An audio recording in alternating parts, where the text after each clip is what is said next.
these are the very things that break that. You can have all the money, but if you're a broken man, it means nothing. Building a broken society. Here is this thing that is bothering me, that makes me feel so guilty and hurt, because I can't articulate myself the way I expressed. So if you take the time and you just pour water and work on yourself and clear the dark liquid that you are carrying, so by the time you have your offsprings, you are pouring clear liquid, no traumas, no healing required, no childhood flashbacks that are terrible, then you change the narrative of your whole bloodline. You change the narrative of your whole family by you doing the uncomfortable thing of going to therapy, by you doing that uncomfortable thing and speaking about the things that upset you.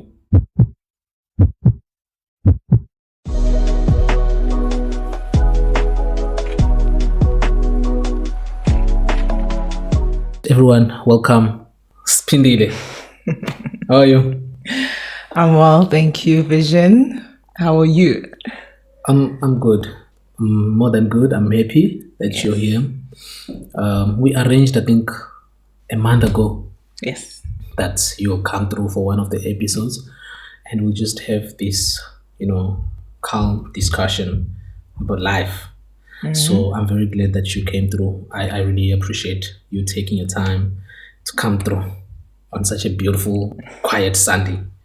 So yeah, how has life been though? Life has been good. I'll start by thank you for inviting me, and I'm glad I could honor your invite. And yes, life has been good. Life is good. Okay.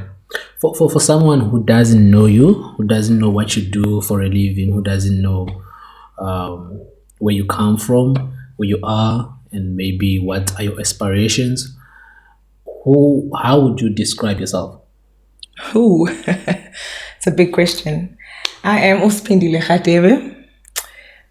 Wait, it's not Radebe, it's Radebe. Each their own. I prefer to go by Radebe. Born and bred in Durban. I am proudly a teen mom. I am a sports fanatic. My passions lie with education, female freedom, female rights, females getting opportunities. I studied engineering, but I do work as an environmental coordinator. And my life is very colorful, and I fill my life with colorful things to give it meaning and give it shape that is to my taste and liking. Yes. Right. I love the way how you articulate yourself. Firstly, your English is very good. Secondly, you're very smart. I've had quite a lot of conversations with you. So I want to know from your background, how were you when you were growing up? Were you a smart kid when you were growing up? Were you a naughty kid? Just take me through your background. Okay. The smart part, maybe I didn't realize until much later that I actually was quite the sharper pencil in the pack. But I was a very inquisitive, lively child. I am one of 4 children. I have 3 siblings, 1 sister, 2 brothers. I grew up very active, very sporty. I played a lot of sports, still do. And I have set very high standards for myself and my siblings that my sisters and people that are in my life have easily or naturally gravitate towards as well. I like trying out new things, which comes from obviously being an inquisitive child and having parents that enabled that nature and nurtured that in me, and having the bravery to pursue and put myself out there like that. So, are you a firstborn? First daughter. My brother's the firstborn, yes. And then it's me. Wow, that's amazing. What are some of the challenges or some experiences that you would say they taught you to become what you are today? Because I know you're a young lady, but but I just want you to talk about some things that you experienced in your 20s that would be valuable to somebody like me, to young ladies out there. Any sort of experiences that kind of molded you to become what you are today? Um, Many experiences, but it's important to stay the course. So I started my degree in 2020. What year was it? Many years ago, I started my degree. And having made that decision, when I finished matric, I took the route less, what is it, less traveled. It's a quote from, I think it's a poem. And it wasn't an easy one. So I decided to, everyone was choosing was seen at that time like the cool and fun stuff. Everyone's doing law and all those things, and I was the only one who went and did engineering. And I underestimated what I was selecting. And young and naive, I wasn't even 20 yet. Got into varsity. I always stayed at home. I went to a girls' school, so I went to a girls' high. Went to varsity. It was a whole change, but nonetheless, we existed to try to thrive in that environment. And even facing the challenges that I faced with my degree and acquiring my education, learning and meeting all these people that I met along the way, it built resilience in me. Because there was a time where I did think, no, I need to stop, change course. But I'm glad I stayed the course. The tenacity and the perseverance. And also sometimes a change of direction doesn't mean, or the delay of achieving something doesn't mean it's not achievable or it's denied. And for me in my 20s, that was my biggest lesson, to stay the course. It took me literally my entire 20s to acquire my degree. And the girl that started the degree and the woman that finished were completely different individuals. And following my intuition and trusting myself that I could do it made all the difference. And people in their 20s, you haven't even scratched the surface of what life has to offer. And we become so focused on the frivolous things in your 20s when you should be really just enjoying your life without too much consequence. But so much has happened, yeah. But to the youngsters who are still in their 20s and still aspiring, I would inspire them or motivate them to keep the course, to be true to your own self. That's the first person you need to be honest with and be truthful with, and the rest can follow. Whether it's your parents, the pressures of society, whatever it may be, but be truthful to yourself first. That's awesome. You know, in our 20s, I'm in my 20s, early 20s, well, almost late 20s. Life is moving fast. It's not nice. It's not nice. But when we are in this age, it kind of feels like this is the age where it's very serious. Like life gets really, really serious. Because I'm finding myself here always wondering. My mind is always racing. I'm here now, but how do I get to the next step? Or how do I get to a point where I get financial freedom? How do I get to a point where I do things that I love every day? But we kind of forsake the part of being you and living the life to enjoy life for what it is. Because I think for many people, when we are in our 20s, it's always, I need to get there. You know, when I'm enter my 30s, I need to have achieved 1, 2, 3, 4. Absolutely. So I just want us to have this discussion. What do you think? How do you think a person in their 20s should kind of go through this life, stay balanced with pursuing your passions, but still be able to live and enjoy life, but without wasting it? Because we are in our youth and we're supposed to be enjoying our youth. But so many of us, we are caught up in the, that bubble of saying, I need to achieve 1, 2, 3, 4. And it kind of takes away our youthfulness. And we get buried in these thoughts that are always in our heads every time. What are your thoughts on that subject? That's a good ask. When you're in your 20s, you value certain things over other things, each their own. Our backgrounds govern a lot of how we react to things. So our pressures are not the same in our 20s. So another person will be expected to finish a degree, quickly go work, support home, and so forth. Another maybe just has to worry just about themselves.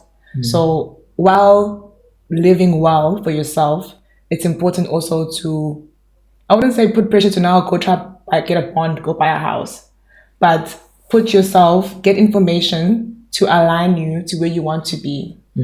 So had I had an older sister in my 20s, I would have, I believe the advice I would give myself in my 20s actually rather would be the financial aspects of things is speak to a person that's studied that. Get a financial advisor to help you manage your money in your 20s. Your 20s is the time where you have least responsibility, so to speak, financially. You don't have a house, you don't have kids, there's no school fees, you're not paying medical aid for your parents. The heavier things that get heavier as you get older. So had I had that, the financial aspects of things, you know that you are every month getting paid and you have that part of you that is working towards your retirement and your investments and so forth, that takes away, it gives you peace of mind for you to actually enjoy what's in front of you. And that too, again, the racing for the next achievement, learning to stop, celebrate yourself, and then get back to the field is also important. Not to over celebrate. So you have your milestone, you graduate, yes, you celebrate that. You get your first job, yes, you celebrate that, you move on. Go to work, get your first promotion, you stop, you celebrate that, you keep moving. But don't be so fixated on celebrating the current milestone, but also don't be so fixated on chasing the next milestone. So that balance comes from you being in tune with yourself and what is important to you. Again, going back to my statement earlier, be true to yourself. So that being true to yourself, like I'm saying, a graduation to me means way more maybe than to you. You just feel like, oh, I went to school, I graduated, done, and whatever. I don't even want a grad party. But for me, it symbolizes so much more. So I need to stop, celebrate that, take it in, and value the lessons that came with that, and then I plan the next move. But don't let the thrill or the chase or the next thing take away from the goodness that is already around you that you've achieved. Because that's the problem nowadays. We're living life in such a rush. We don't realize that we have it good. You can just stop and smell the roses. I feel a bit guilty because I realize how I celebrate my wins very less, other than always worrying and stressing about my next goal. Because I started working last year, finished school December 2024. So when I finished school, it was nice. I celebrated it when I saw that, oh, I got the degree. Now I was looking for the next step. Okay, I need to get a job. Okay, I need to start a podcast. I need to do this. And then I feel like, as you're saying, that you shouldn't be so fixated on the next goal and the next milestone. You need to know when to stop and just, celebrate your wins. I feel like I've celebrated my wins very less. I always appreciate myself for the hard work that I've done. But over time, to me, it just becomes like, oh, okay, I've got that. Now let's pass. What's the next thing? And that's something that I'm trying to fight right now. I'm trying to get to a point where I'm able to appreciate myself and I'm able to take a breath and celebrate what I've achieved, because it's sad and stressful that that I've achieved certain things. I've got my degree, I'm working, I've got a car, I've got an apartment, I'm able to take care of my family. But at that time, I'm already being stressed by what I want to achieve in the future. That's not it's not a nice life, but rather I'd want myself to be at a space where I'm able to be happy with what I've got and be more grateful rather than staying in anticipation for the next goal. Absolutely. I think grateful is the key word. Yeah, but just being grateful and understanding that I'm where I am right now because that's where I'm meant to be. Absolutely. For that moment. It took you. You said it took you your whole 20s to get your degree. Yeah. As you're in whatever age that you're in right now, you're a very young lady, but do you think you have fulfilled, or do you think your life how it is right now, you are living in fulfillment, or you feel like if you could have achieved what you've achieved right now, it would have been nicer if you had achieved it maybe in your early 20s, 24, 25? Or do you ever get that feeling? Excuse me. No. How things have played out in my life, um, it was like I said to you, the girl that started the qualification and the woman that finished were completely different people because of the experiences that I encountered, not academically, not just only academically, but from a personal perspective. I had many life altering things that happened in my 20s. I became a mom. I think it was first year. That wasn't an easy transition. But you're young, you're coming to varsity, now you have a child. But thank goodness I had a really good support system that didn't affect or have much negative impact on my life, so to speak. I was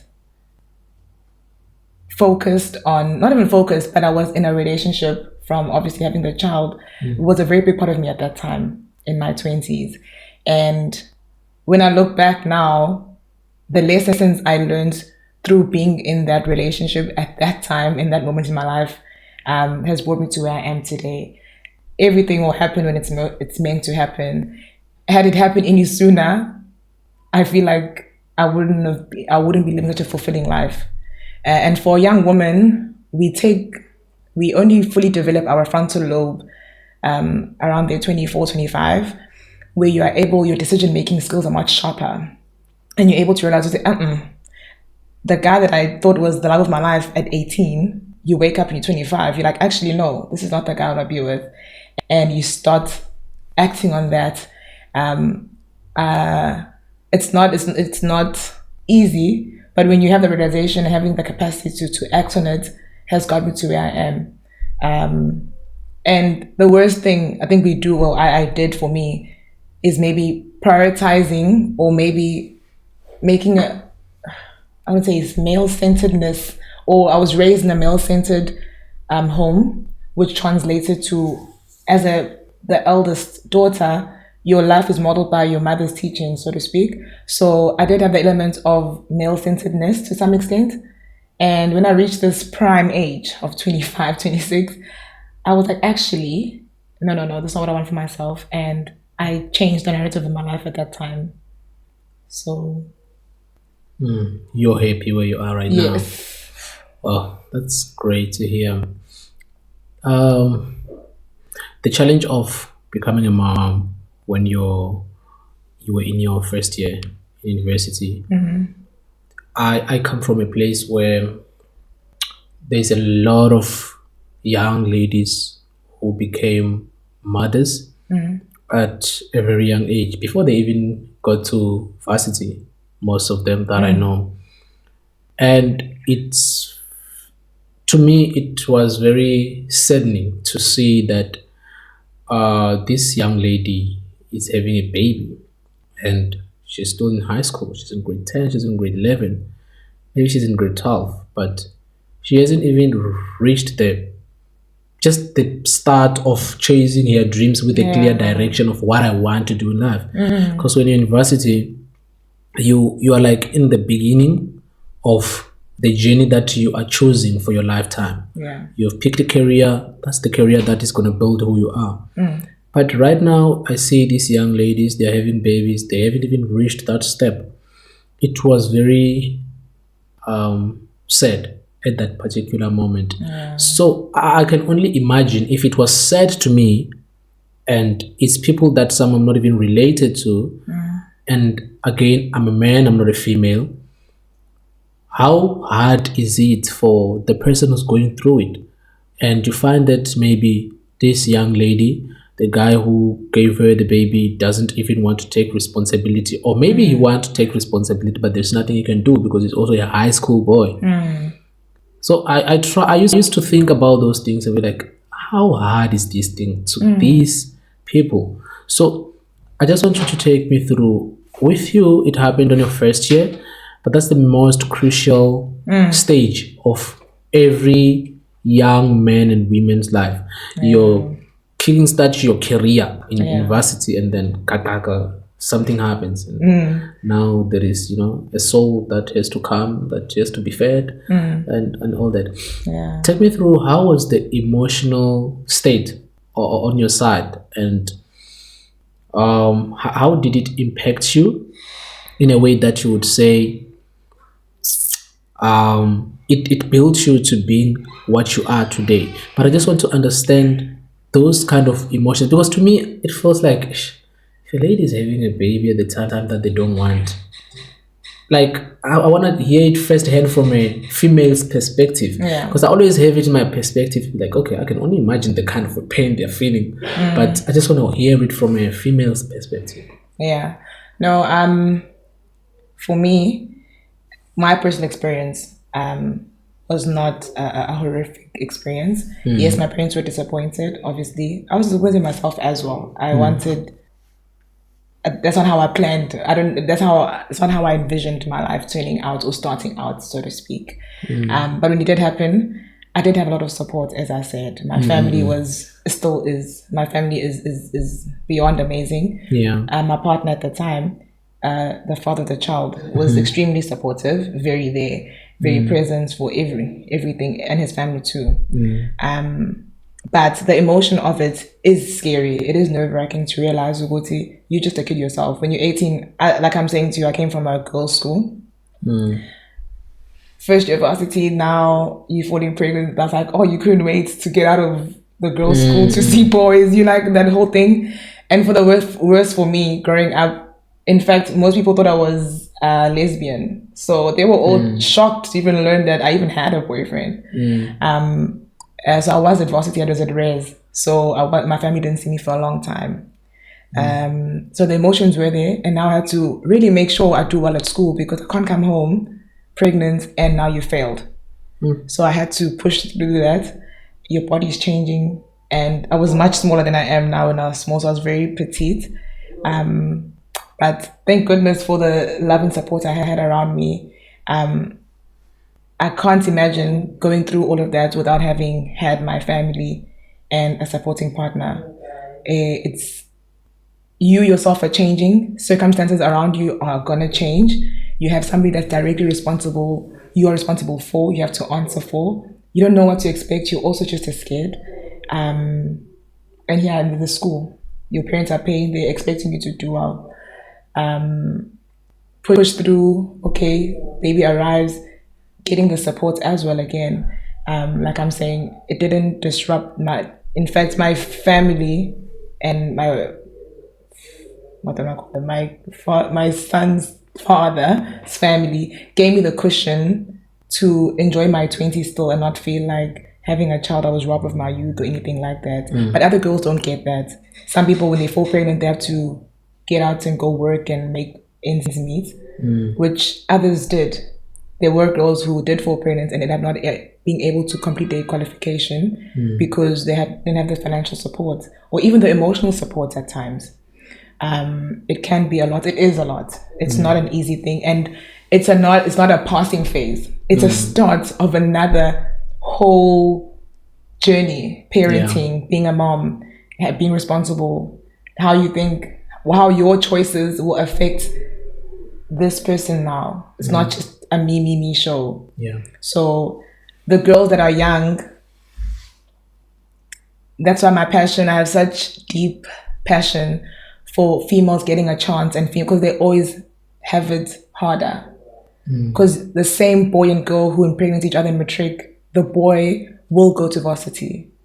And he doesn't have to sit at home and nurse a child or even go through the physical changes of having a child. He gets on with his life, and the chance of them coming back for that girl are very slim. in our country, and that's the reality. And the girl is left behind to just figure things out.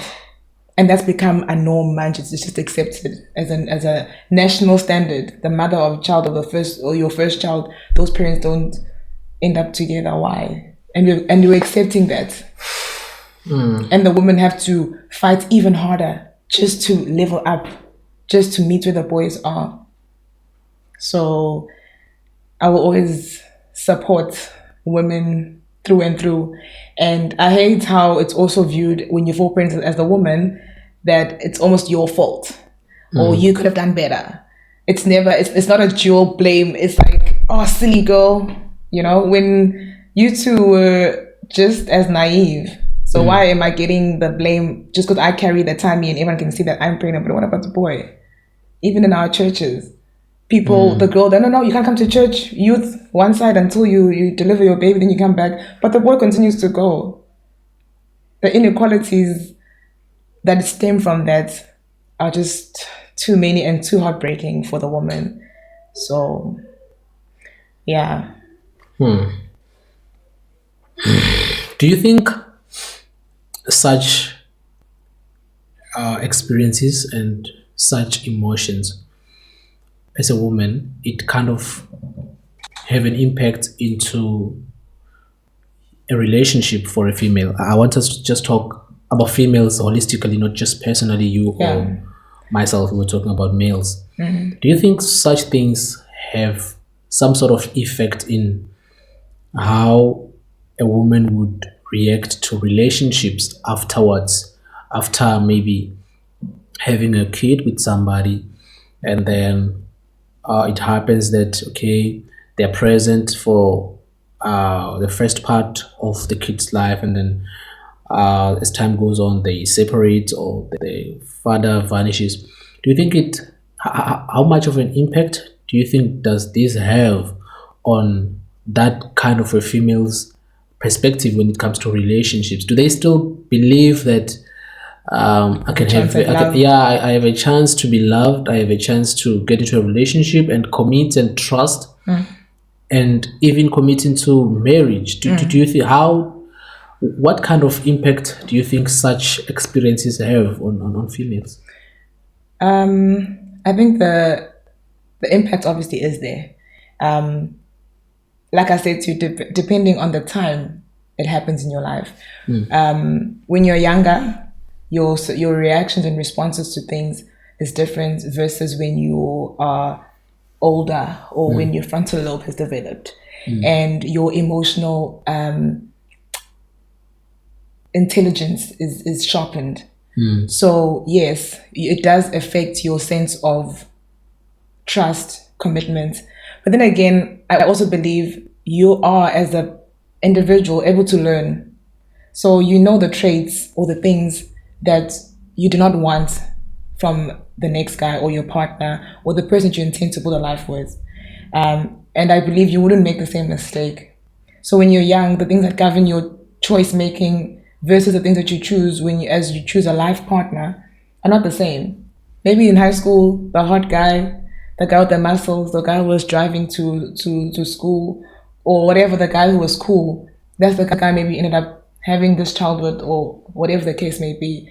When you're in your when you're in your maybe later 20s, now you're wanting to choose a life partner, you're not going to be looking for those things. You're looking for character items, consistency, trustworthiness, being honest. Is he a believer?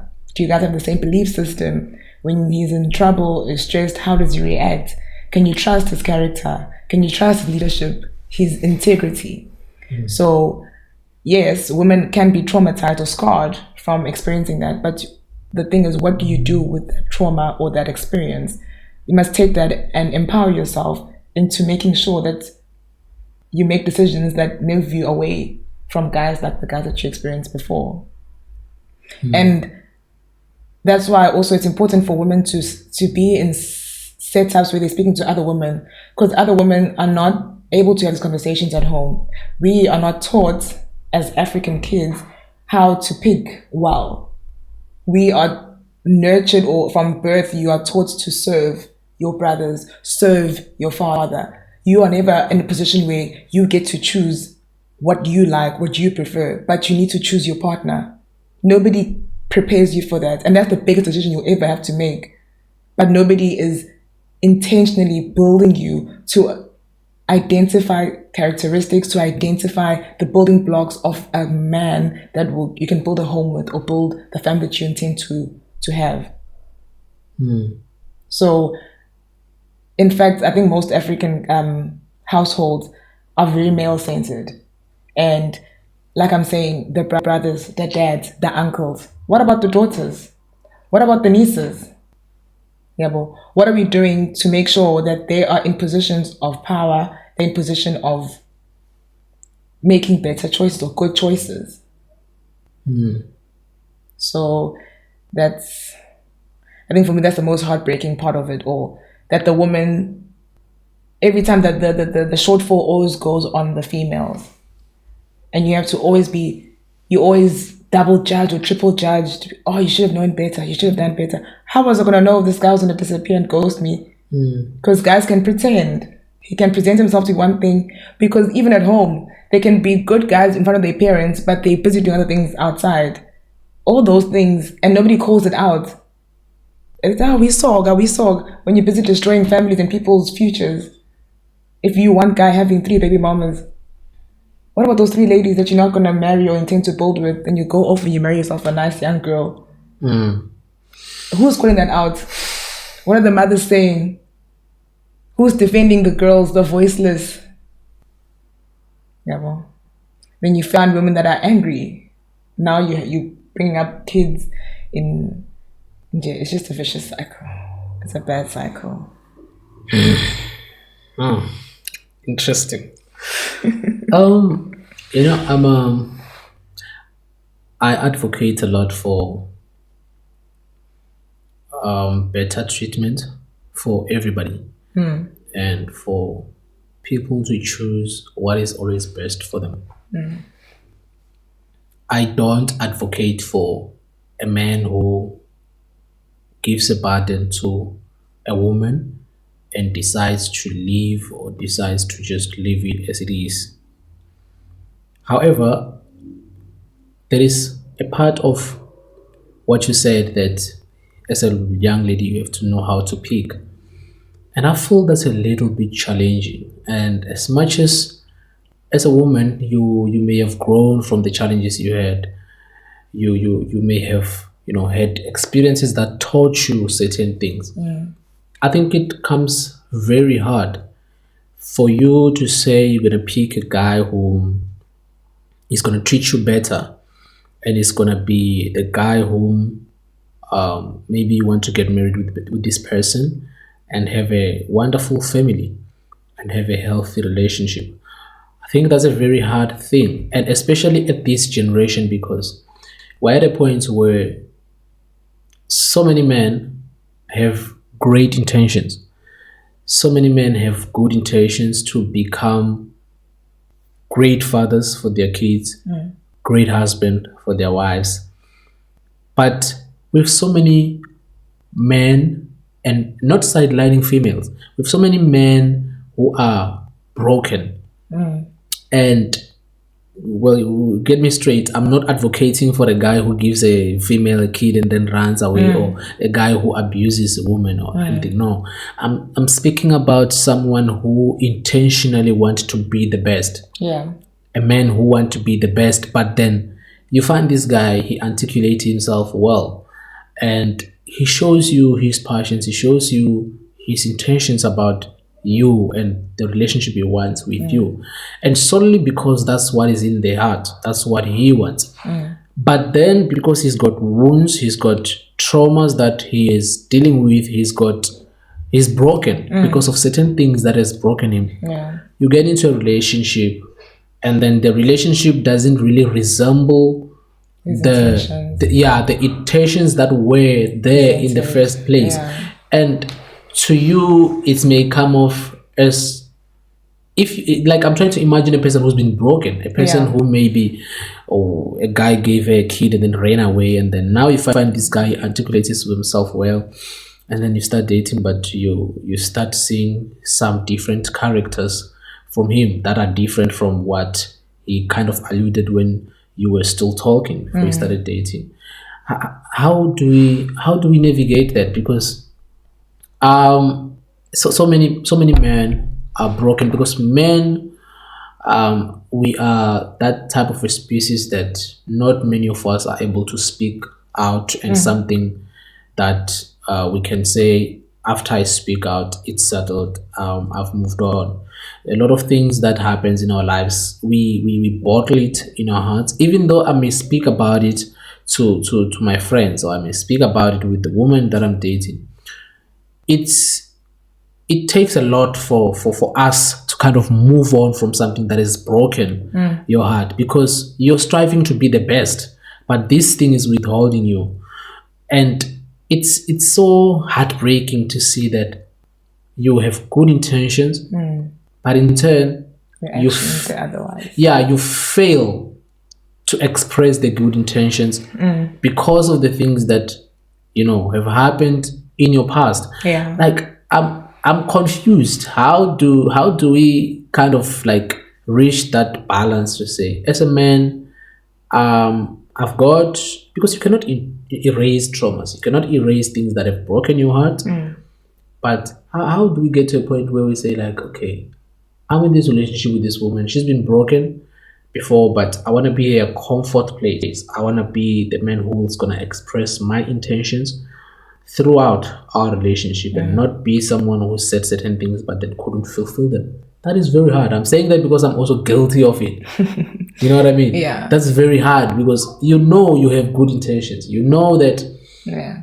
I see this person as my wife. I want to treat her better. I want her to have the best life ever. I want our kids to have the best life. But here is this thing that is bothering me, that makes me feel so guilty and hurt, because I can't articulate myself the way I expressed when we were about to start dating. Yeah.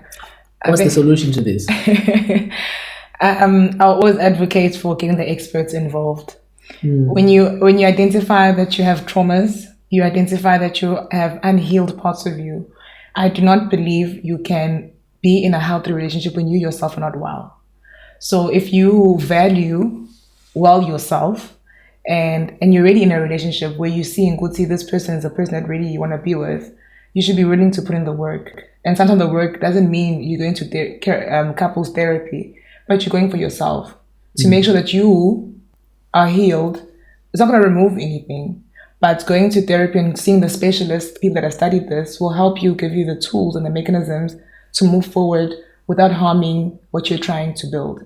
And I do believe when you, with your partner, now, because they're giving this a chance and you share that with them, women want to see effort.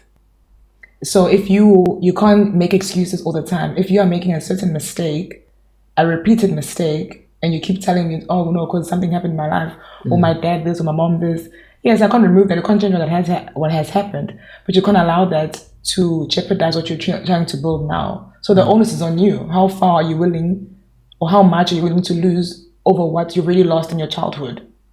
So if you think that trauma or that hurt is so big and you can't move past it, it's not fair to then go pursue somebody who is ready to be in a healthy and happy relationship, but you're not in a space to give them that. That's another level of abuse to that next person. When you know yourself, you want to have this idea in your mind, but you're not in a space to give that. So if you can be honest, or men can be more honest, it's okay to go to talk to somebody. In fact, I encourage most people to do, because as African people, it's frowned upon or not even considered. We go through so many things, and things are just, we just keep it moving. Parents separate, people don't drop out of school, you lose a parent. People just expect you to just get on. And the truth of it, it's not that simple. And it stems up much later in your life in ways, well, when you don't realize it, oh my gosh, this is actually a trauma response to what happened maybe that time. Maybe your father left your mother, or that time, whatever from your childhood. Yeah, well, abandonment issues. Maybe you're saying you can't communicate. Why? Why aren't you able to communicate as a, never mind you're a girl, you're a guy. Why are you not able to articulate and communicate your feelings? You should be able to say, this is not right for me. I'm not feeling well. This is making me sad. I didn't like how you spoke to me yesterday. Why do you feel like you need to build up this thing inside of you? Why can't you just say it and move on from it? Those are things that you need to take time and introspect and work on so you can move forward fully. So that'll be my best advice to you and all the other men intending to do right by the woman they plan to build a life with. Tough. I must say tough, because when you have something that is kind of a stumbling block for your joy, not just your joy when you're in a relationship, but your joy as a person, and you have some level of a trauma, some level of anger. To be quite honest, coming from me, it's very hard for I don't know if this is just a thing of us men wanting to be in control, or it's something that you know we need to change, but it feels really like you hate, you kind of hate doing something that the society of many people say this is what is going to help you. I hate speaking about a person, speaking to somebody about something that breaks my heart every day, every minute. Like something that is always here in my head, something that is always lingering around in my mind. I hate speaking to anybody about it. I don't like it at all. Yeah. So it makes it hard for me to say, I need to go to therapy and to talk to someone about this thing. Like I'm just being honest, coming from me experiencing the same thing. Yeah. I don't like it because that's something that is constantly making noise in my head. So now when it comes to me having to talk about it now, see, that's the thing. It's already living rent free in your mind, denying you of the current joys that you could be experiencing. Going to therapy doesn't remove the joy. It helps you be able to process isn't and how to move through isn't. So by you not dealing with this, it's like you having a tumor and you are okay with this tumor in your mind. You don't want doctors to examine you and come in and extract it if they can. But I'm not okay with that tumor. And that's the thing. You're not okay with exactly. So the thing is, are you willing to miss out on the nowness of your life because you want to, you're so used to the discomfort of this trauma? I'll share with you. I also had the same belief. Like I said to you, our biggest thing as African kids and young professionals is that we come from traditional homes. Our parents gave us opportunities, and some of the opportunities that they gave us, they came with many other things. Maybe they didn't expect for us to experience. So I'll say, like, taking your child to a multiracial school. Your parents work hard to make sure you have a better education. When you get there, there's racism, there's tribalism, there's all these kind of things that you need to push through and stand on it. You can't go home and cry about because your parents don't understand that, like, hey, we're giving everything you have for you to have better, make the most of that moment or that opportunity. So those things can start and build traumas in you as a child. Self-esteem, how you perceive yourself, how you are seen, weight. I went to a girls' school, so a lot of people in my time had many female related issues, which I thank God I wasn't a part of. But so many things stemmed from that and those traumas. Later on in my life, I had a life-changing event that also took place that led me to require to get professional help, which was therapy. I also thought, no, I'll move through this. I'm fine. I'll be fine. But I realized it's actually the situation, you think things are under control, only to realize that actually, no, you're not under control. They are beyond you now. So when my parents separated, they had a divorce, I didn't realize how impactful that was on me at that time in my life. And seeking the professional help, till today, the things that I learned in that session, in that time, has carried me through in many other difficult times in my life where I feel like I would have crumbled. So therapy, yes, is foreign to us, and maybe other people don't feel like it's going to be useful. But these people are professionals. They've studied this, the science behind it, to help you and I live well and live better. Not only for ourselves, for the kids that we're going to have and the kids that we already have, to not grow up and have the same traumas that we have had. I hear you spinning. But yeah, I think you're very right. It's just we as men, we are built in this with this kind of a mindset or mentality that says, I'm a man, and they shouldn't have, there shouldn't be anything that should Breaks be out you. of, yeah, there shouldn't be anything that breaks me, there shouldn't be anything that is out of my control. And I think at the moment where you feel that I need to be in a control, that's where you are losing control. Absolutely. Totally. So I guess you have a point, but it's not easy, to be honest, because there's a lot of things that have happened to many people. I've heard guests who came and spoke about their parents getting divorced. One of the guests shared how his mother died when he was very young. His father never took care of him, even when he was still alive. He was not taking care of him because he had other kids and other wives and all this kind of stuff.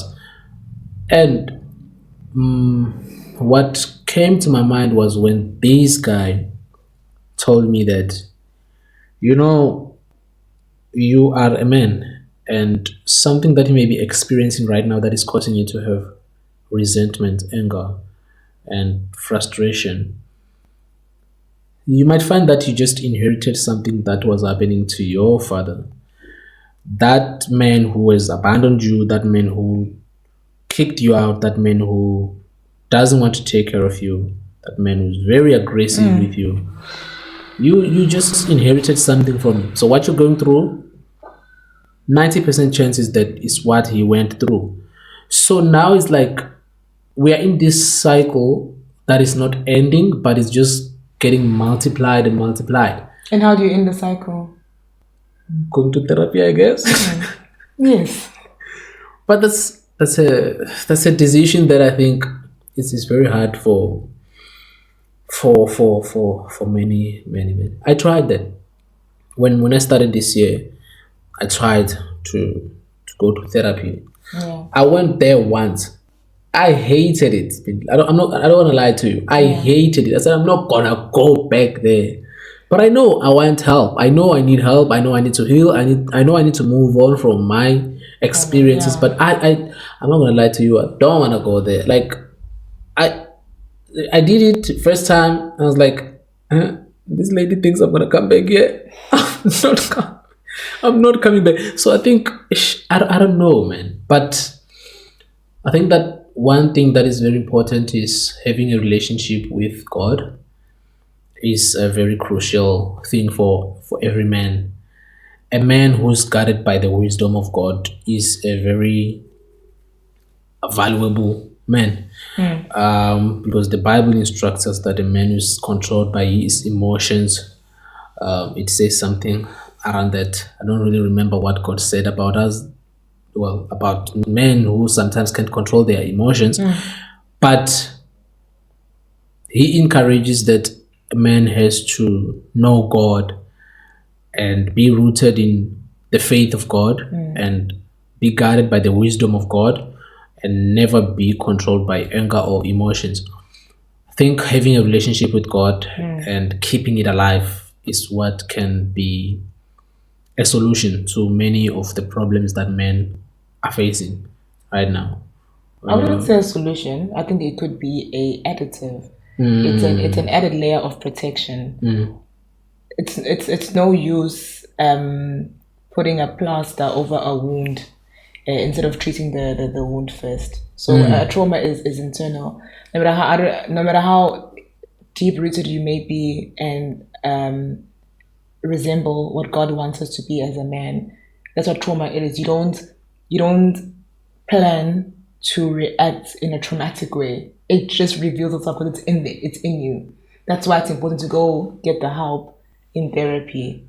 That's why it's important to get the mechanisms to be able to identify, or the mechanisms to help you release those things from your subconscious, from you. So when you think of what things come in your mind, you're not taken back to those horrific moments or taken back to those awful moments in your life. So yes, I'm a firm believer of God. I'm a firm believer of the teachings of the Bible. But how many of us are actually in our everyday lives are living and walking the walk of Christ 100%? We aspire to. But if a man, being a man ourselves, can we today stand here and say, from the time I've woken up to now, I'm the perfect Christian? No one is. And by you avoiding dealing with the actual problem, you create more problems in society.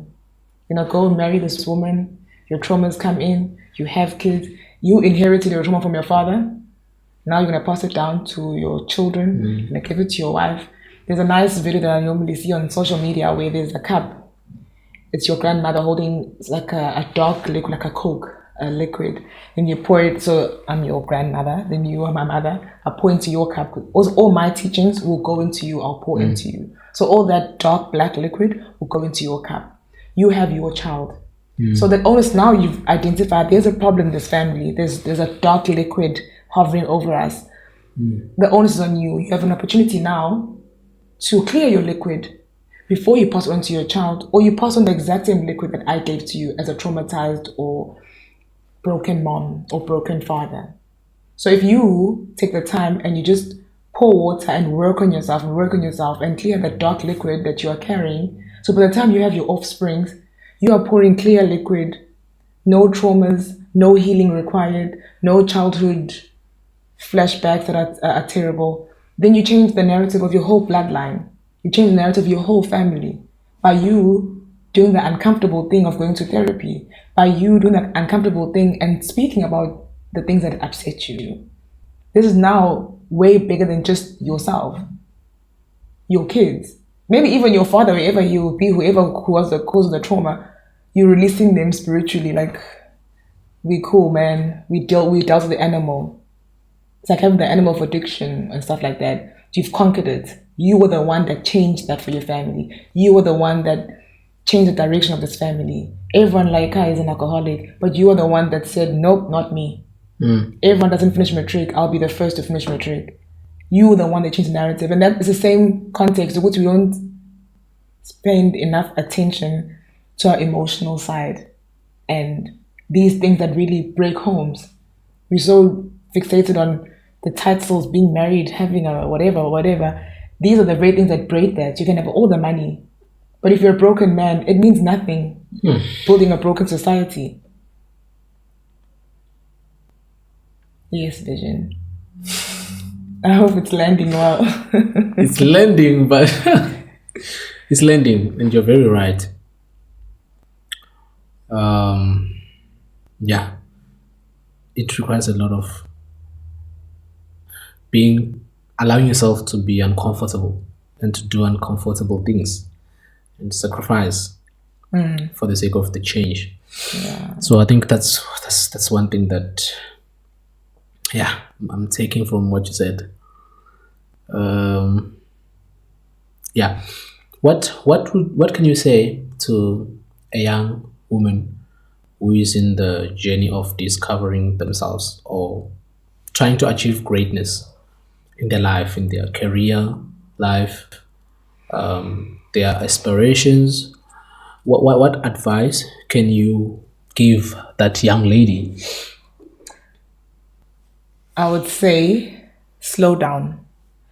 We live in a time, everything is a rush. You don't get time to have and enjoy a nice cup of tea. We just always on the move. Everything is on the go. You can't even shut off your brain before you sleep.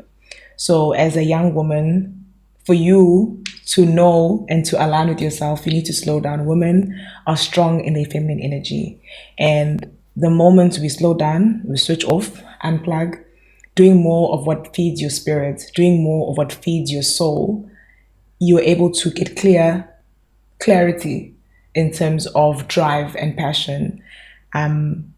For myself, Jay, the minute I slowed down, I've done so much actually. I went into coaching, started coaching sports, which I thoroughly enjoyed, which brought me closer to my other passion of working with young women, young girls, coaching netball, coaching basketball, which is a very big and fulfilling part of my life. Slowed down during COVID. The whole world was forced to slow down during COVID. We slowed down. I realized it's a passion of mine. I'm very good at baking. I enjoyed baking. I started a baking business during the time of COVID. I slowed down again, completed my degree, okay. Then I went on to got my first job, which in slowing down in that job, yes, I enjoyed it. But the best part of my job, my first job, were the friends that I met at that company. I worked for a year. I was with them this morning actually.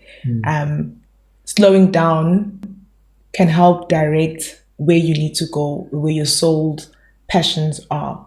But you can't identify those because if we living in this premeditated mind map of school, after school need to go work, get the degree, go work. Now I need to get an apartment, get a car, get a house. Slow down. Your 20s are for you to really figure yourself out. And I enjoy traveling. When I decide, I just pack my suitcase. That's my happiest time. And those are my passions. So I work hard at work to fund all the other parts of my life that make my life so fulfilling. And more importantly, is surrounding yourself with good women. Not being afraid of walking away from people, especially friends. In your 20s, you will lose a lot of friends.